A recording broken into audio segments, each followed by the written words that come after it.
안녕하십니까. 오늘도 전현수 박사의 불교정신치료 같이 읽어보겠습니다. 오늘은 310쪽 명상과 수행입니다. 명상의 치료적 효과를 생각해 볼 수 있습니다. 몇 년 전만 해도 명상을 치료에 적용하는 사람들이 드물었습니다. 하지만 지금은 정신과 의사를 중심으로 의사들이 명상을 과학적이고 의학적으로 연구하는 학회가 생겨났고 대학병원처럼 규모가 큰 곳에서도 명상을 치료에 도입할 정도로 명상의 치료적 효과가 많이 알려졌습니다. 명상은 여러 가지로 말할 수 있지만 명상의 본질은 현재에 집중하는 것입니다. 다른 말로 표현하면 마음이 현재가 아닌 다른 곳으로 갔을 때 그걸 내려놓는 것이 명상입니다. 마음은 속성상 언제나 하나의 대상만을 취함으로 현재에 집중하려면 다른 것을 내려놓는 수밖에 없습니다. 명상 수행을 할 때 전문 수행센터에 가거나 고요한 공간을 찾는 이유가 여러 있는데 그 가운데 하나가 그런 곳에서는 우리의 관심을 외부로 향하게 하는 조건들이 별로 없어서 현재에 집중하기에 유리하기 때문입니다. 그렇게 현재에만 집중하고 다른 것은 완전하게 내려놓을 수 있는 마음이 되면 선정에 들어갈 수 있습니다. 특히 선정의 여러 단계 가운데 사선정에 들면 마음이 오로지 대상에만 집중되어 있습니다. 따라서 생각이나 감정 같은 것에 방해를 받지 않고 대상을 있는 그대로 정확하게 파악할 수 있게 됩니다. 불교 정신치료의 첫째 원리인 몸과 마음의 속성에 대해 말할 때 마음이 건전한 상태에 가면 정신이 건강해지고 마음이 불건전한 대상에 가면 정신이 불건강해진다고 했습니다. 명상 수행을 꾸준히 하면 집중하고 내려놓는 시스템이 내면에 구축됩니다. 그 결과 마음이 건전한 대상에 집중하고 불건전한 대상을 내려놓는 것이 쉬워집니다. 기분 나쁜 일이 있어도 금방 툴툴 털어버릴 수 있게 되는 것입니다. 자연스레 정신이 건강해지는 것이지요. 이것이 명상이 치료적 효과를 가져오는 첫째 이유입니다. 그리고 사실 대상 자체는 중립적인 것이지 건전하고 불건전하고가 없습니다. 다만 그 대상을 향하는 우리의 주의가 지혜로우면 건전한 대상이 되고 주의가 어리석으면 불건전한 대상이 되는 것입니다. 예를 들어 과거 일이 떠올랐을 때 이건 과거다, 지나갔다 하고 지혜로운 주의를 주면 그 순간에 유익한 마음이 일어나고 과거는 건전한 대상이 됩니다. 하지만 반대로 그 과거 일에 꼬리를 물고 후회, 부끄러움, 동경 같은 생각이 일어난다면 그 순간에 해로운 마음이 일어나고 과거는 불건전한 대상이 됩니다. 명상 수행은 우리 마음이 대상을 향해 지혜로운 주의를 주도록 해줍니다. 이것이 명상이 치료적 효과를 가져오는 둘째 이유입니다. 정신이 건강하려면 유신견이 없어져야 합니다. 유신견, 즉 내 몸이 있다라고 보는 견해 란 내 몸이다, 내 마음이다, 나다라고 인식하는 것입니다. 유신견을 없애는 방법은 간단합니다. 아침에 눈 떠서부터 밤에 잠들 때까지 계속 몸과 마음에 집중하면서 관찰을 하면 몸과 마음이 내 것이 아니라는 사실을 어느 날 알게 됩니다. 몸과 마음이 내 뜻과는 상관없이 조건에 따라 변한다는 걸 깨닫는 것이지요. 그렇게 알게 되면 몸과 마음에 손해가 되는 걸 하지 않게 됩니다. 나 스스로 만드는 괴로움을 더 이상 만들지 않는 것입니다. 이것이 명상이 치료적 효과를 가져오는 첫째 이유입니다. 어떤 환자가 찾아와서는 자기 귀에 병이 있는데 굉장히 불편하다며 끊임없이 짜증을 내고 걱정을 하며 불안해한 적이 있습니다. 불안하니 인터넷을 계속 뒤지게 되었고 그렇게 알게 된 정보들을 토대로 앞으로 어떻게 될지 노심초사하는 거예요.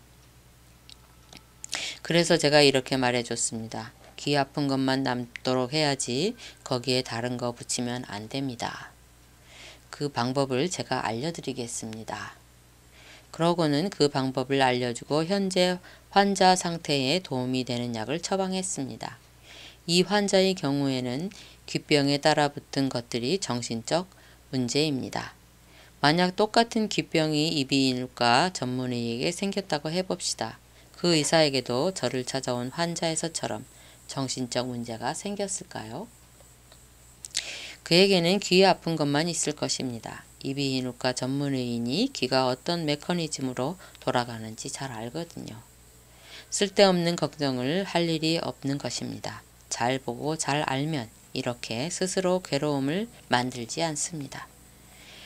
명상 수행을 하면 우리가 존재함으로써 불가피하게 만날 수밖에 없는 괴로움은 당연한 거라는 걸 알고 자연스럽게 받아들이는 것입니다. 이런 수용적인 태도 역시 정신 건강에 굉장히 중요합니다. 이처럼 명상을 하면 자기 자신을 잘 관찰할 수 있게 됩니다. 서양의 정신분석에서는 자아를 경험적 자아와 관찰적 자아로 나눠서 보는데 경험적 자아는 행동을 하고 관찰적 자아는 그 행동을 하는 나를 관찰합니다. 내가 화를 낸다면 경험적 자아는 오직 화를 내는 기능만 합니다. 이때 관찰적 자아는 이 상황을 관찰하고 화를 통제하도록 기능합니다. 이대로 계속 화를 내면 나한테 손해니까 멈춰야겠다 라고 말하는 게 관찰적 자아입니다. 또 우리가 영어를 말할 때 R 발음과 L 발음을 구분하여 잘못된 발음을 고치도록 하는 것도 관찰적 자아의 기능입니다. 정신분석에서는 치료 과정을 초기, 중기, 말기로 분류하는데 내담자의 관찰적 자아가 굳건하게 기능하면 초기에서 중기로 넘어가게 됩니다. 명상의 효과로 관찰하는 힘이 강해진다는 건 곧 관찰적 자아가 강해진다는 말이 됩니다. 정신분석의 관점에서 보아도 명상이 정신 건강에 긍정적으로 작용한다는 뜻입니다. 따라서 정신 건강을 위해 명상과 수행을 삶에 뿌리내리게 할 필요가 있습니다. 명상과 수행이 제대로 된다는 것은 살아가는 방식이 명상과 수행이 되는 것입니다. 따로 시간과 공간을 마련하여 자선이나 걷기, 명상 같은 것을 할 필요도 있지만 일상의 경험들을 명상하듯 관찰하는 것도 중요합니다. 매일 1시간씩 자선을 하고 있으니 다른 시간에는 아무렇게나 지내도 괜찮을 거라는 태도는 별로 좋지 않습니다. 정식 수행과 생활 속 관찰이 늘 조화를 이루도록 해야 합니다. 이제 잠잘기 보겠습니다. 314쪽입니다. 인생에서의 잠이 차지하는 비중이 참 큽니다. 사람마다 차이는 있지만 보통은 인생의 3분의 1이 잠입니다. 그런데 잠을 잘 자지 못해 괴로워하는 사람이 적지 않습니다. 저를 찾아오는 분들 가운데도 불면증으로 힘들어하는 경우가 많은데 저는 그분들에게 제가 터득한 잠 잘 자는 기술을 일러드립니다. 심장은 우리 의지대로 뛰는 게 아니라 자율적으로 뜁니다. 그렇습니다. 잠은 자율신경계로 돌아가는 시스템입니다. 자율신경계는 교감신경계와 부교감신경의 영향을 받는데 교감신경이 자극되거나 활성화되면 잠자는 데 좋지 않고 부교감신경이 활성화되면 잠자는 데 좋습니다.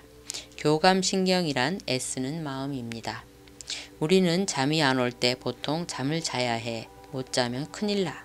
잠이 안 오면 내일을 망칠 거야 라고 걱정하며 잠을 자려고 애씁니다. 그러면 어떻게 될까요? 교감신경이 활성화되어 잠에 들지 못합니다. 부교감신경은 마음을 탁 내려놓고 순리를 따르는 것입니다. 잠이 오면 자게 되고 잠이 오면 자면 되고 오지 않으면 눈을 감고 쉬면 되지 이렇게 받아들이는 것이지요. 생리적으로 보면 잠을 잘 자기 위해서는 늦어도 밤 11시에서 12시 사이에서 자서 아침 7시쯤 일어나는 게 좋습니다. 잠은 일종의 생체 시계이기 때문에 잠이 오든 오지 않든 정해진 시각이 되면 눕는 게 좋습니다. 불을 끄고 빛이 없게 하는 것도 중요합니다. 어둠은 인체의 수면 센터를 자극하고 빛은 인체의 각성 센터를 자극하기 때문입니다. 그리고 누울 때는 이런 마음가짐을 하는 게 좋습니다. 오늘 하루를 끝내고 이렇게 누울 수 있어서 참 좋다. 다음 단계는 부교감 신경을 활성화하는 것입니다. 이렇게 마음을 가지면 됩니다. 자, 이 순간부터 내일 일어날 때까지 내가 할 일은 딱 하나다. 잠이 오면 자고 오지 않으면 쉬는 것. 어렵지 않습니다. 잠이 찾아오면 자고 오지 않으면 내가 지금 잠이 필요 없는 모양이다. 하지만 나는 쉬어야 한다.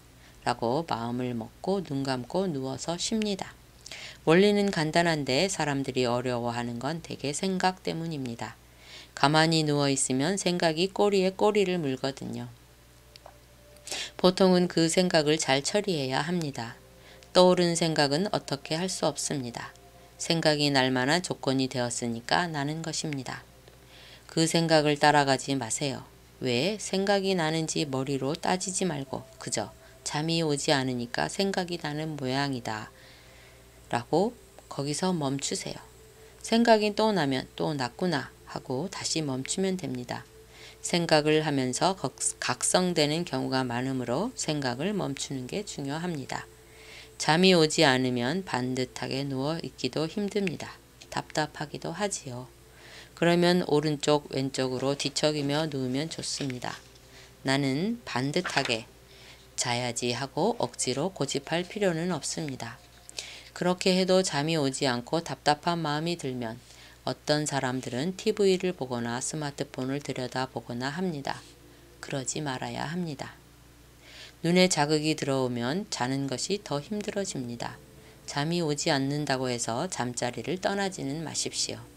대신에 그대로 누워 눈을 감고 호흡에 집중하면 좋습니다.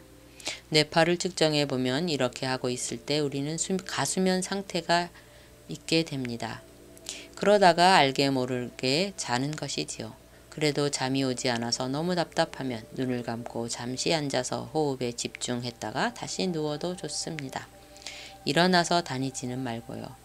그게 사람을 굉장히 피곤하게 합니다. 그렇다고 화장실에 가지 말라는 뜻은 아닙니다. 필요한 잠은 오게 되어 있으니 마음을 편안하게 가지세요. 제가 말씀드린 대로 잠이 오지 않으면 자고 잠이 오면 자고 오지 않으면 쉰다는 마음으로 편안히 밤을 보내면 그렇게 많이 피곤하지 않습니다. 제 경험으로 볼 때 잠을 잘못 자서 힘들다고 하는 경우는 대체로 다음에 두 가지였습니다.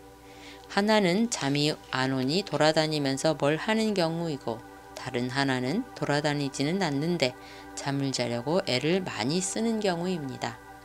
마음 편히 제가 말한 대로 하면 그렇게 힘들지 않습니다. 해보면 압니다. 여기에 더해서 바디 스캔을 하면 잠을 자는데 많은 도움이 됩니다. 저는 불편으로 고생하는 환자들에게 바디 스캔을 처방하는데 효과가 아주 좋습니다.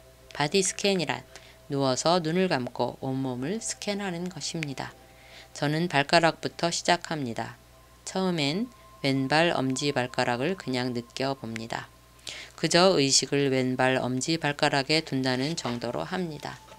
잘 느끼겠다고 하는 의도 같은 건 내려놓습니다. 그렇게 발가락 하나하나를 다 느낀 다음에는 발가락 전체를 한 번에 느껴봅니다. 그런 다음 숨이 발가락으로 들어와 머물다 나간다고 상상합니다. 숨이 들어와 발가락에 머물다 나가는 모습을 상상합니다. 발가락에 불편한 게 있다면 숨과 함께 나간다고 상상합니다. 그렇게 발가락이 편안해짐을 느낍니다.